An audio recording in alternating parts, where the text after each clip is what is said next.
Morning all. It is August the 20th, 2015. I am at the City Park in Nickerson, Kansas. And this is my first entry just for my own personal little video diary. Had a great phone conversation with my friend Laura Walker yesterday from the Oracle Report. And she asked me if I was doing any journaling on this trip across America. I'm just over 2,100 miles into the overall trip at mile 999 roughly for the cycling leg. Been out here since April the 18th when we left the Atlantic Ocean in Delaware. Had a little time off in Louisville to rest and recuperate and switch over to the bicycle, and now I've been out for today will be the end of my third week out here, and I'll wind up tonight in Larned, Kansas, and over 1,000 miles of cycling and about 2,000 to go. So I'm over halfway mileage and more than halfway duration wise, because I'll probably get to hopefully San Francisco around October 1st. And it was a great idea that Laura gave me to do a video diary, because I have real challenges with writing anymore. The physical act of writing, typing, is very difficult for me and somewhat painful, with, I guess, what I sometimes refer to as a Lyme-induced form of dyslexia. And just my fine motor skills with typing and using a keyboard and handwriting are just not good, and it's very frustrating for me, so I just don't do it much. But I can speak, so I'm gonna keep a video journal, and it may just be for me, but maybe I'll use parts of it for communicating the greater part of this trip too. So yesterday I had to say goodbye to a couple of people that I really care for deeply. First of all, my friend Sue, who I've known since, I guess, 1999. We met at the United Way when she came to work there, and we later reconnected when she joined me at the Muhammad Ali Center. We were the first two full-time employees of the Muhammad Ali Center and forged a really close friendship there, and one of those friendships that even when we're apart for a while, we can reconnect and just pick right up where we left off, which we were able to do with a couple of days stay at her cool new home in her hometown of Hutchinson, Kansas. She moved home almost a year ago from Louisville, and it was just great laughing and reconnecting and just hanging with her, and I'm so grateful for her hospitality. And I also had to say goodbye to a new friend who I feel like I'll be friends with for the duration, Wayne Metter, who's cycling basically the same direction I am, doing a project on related to his website called A World for Change, the numeral 4.com. He's riding a bike across the country and promoting sustainability and demonstrating sustainability by using solar panels to power all of his camera gear and computer, and he's making little mini documentaries all along the way, and then obviously they'll have an overall documentary of his entire trip. We met through a mutual Facebook friend, and we cycled together only for a couple of days, and it's one of those examples of how close you can get to somebody on a hiking trail or cycling. You just get to know somebody on a deeper level than it seems to happen back in the day-to-day brief interactions and quote unquote. I hate that I use that phrase all the time, quote unquote, the real world. I gotta set that one aside for a while, I think. The real world, quote unquote, blah blah blah. Anyway, this video diary is kind of for my own benefit, because my short-term memory just is not what it used to be. took a dramatic nosedive with the Lyme infection and never has completely recovered.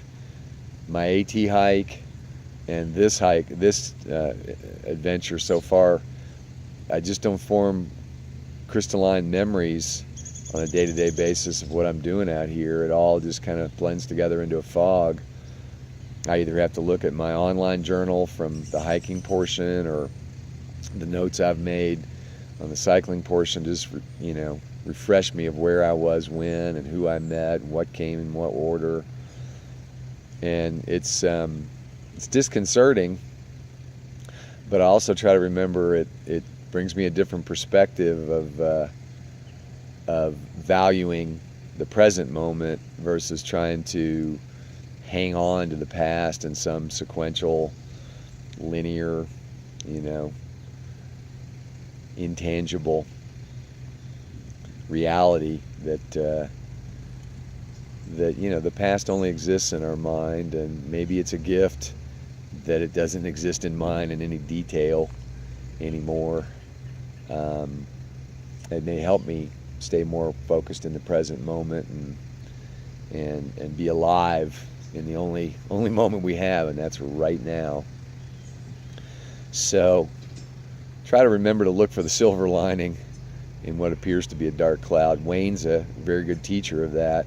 Just watching his videos and looking at the comments that people that know him make on his Facebook page, you know, shows me that that's a practice that seems a part of his nature, and is finding the upside.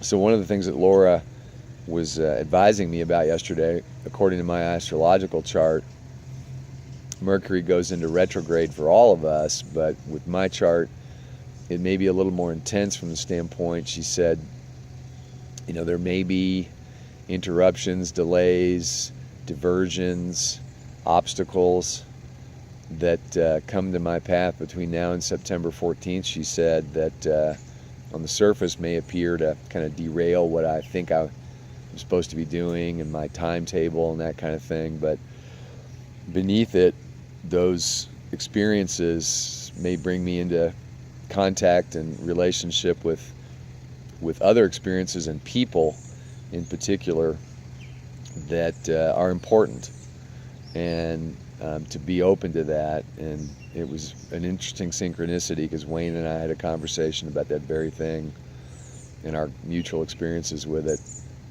just a couple of days before Laura and I talked. So I'm going to try and stay focused and present and not get rattled when something doesn't quite go according to my plan, and look for the gifts that are going to be presented in those moments. Getting ready to plunge into western Kansas now, very remote.